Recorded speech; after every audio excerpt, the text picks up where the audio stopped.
नमस्कार दोस्तों, आपका हमारे चैनल आप तक पर स्वागत है। आज की इस वीडियो में हम डिस्कस करने वाले हैं भारतीय अर्थव्यवस्था के सबसे ज़्यादा प्रभावित क्षेत्रों के बारे में। देश में पूरी तरीके से लॉकडाउन के चलते देश की आर्थिक व्यवस्था में बहुत बड़ा नुकसान हो रहा है। जैसा कि हम सभी जानते हैं, लॉकडाउन के चलते देश में एयरलाइंस, ट्रैवल इंडस्ट्रीज और बाजार पूरी तरीके से बंद है, जिसकी वजह से लोग अपनी जॉब को भी खो रहे हैं। उनकी इनकम की कोई स्रोत न होने की वजह से उन्हें भी परेशानियों का सामना करना पड़ रहा है। सब कुछ लॉकडाउन की वजह से देश में सरकारी फंड में भी किसी प्रकार का कोई टैक्स नहीं आ रहा है, जिसकी वजह से सरकार के पास भी पैसे की कमी आ रही है। किसान की फसलें पूरी तरीके से तैयार हैं। किसानों की फसलें मंडी तक नहीं पहुंच पा रही हैं क्योंकि उनके पास लॉकडाउन की वजह से संसाधनों की कमी है, जिसकी वजह से उनके भी आय में बहुत फर्क पड़ रहा है।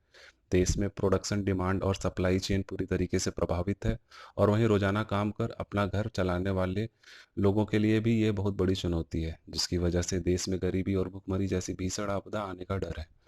गांवों को लौट चुके मजदूरों को वापस काम पर लाना भी एक बहुत बड़ी चुनौती है। जैसा कि हम सभी जानते हैं, उनके पास काम न होने की वजह से ही तो वो देश के दूसरे इंडस्ट्रियल एरिया में गए हुए थे। ऐसे में उनके पास ना ही काम होगा, ना ही वो वापस आ सकेंगे, क्योंकि देश भर में लॉकडाउन रहेगा। परिणाम स्वरूप वो भी गरीबी और भुखमरी जैसे भीषण आपदा के शिकार हो सकते हैं।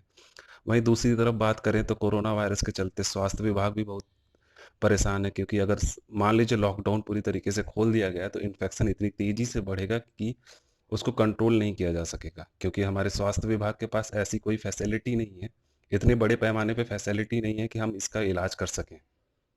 इंडियन इकोनॉमी में छपी एक रिपोर्ट के अनुसार लॉकडाउन की वजह से करीब 234 बिलियन डॉलर का नुकसान हुआ है।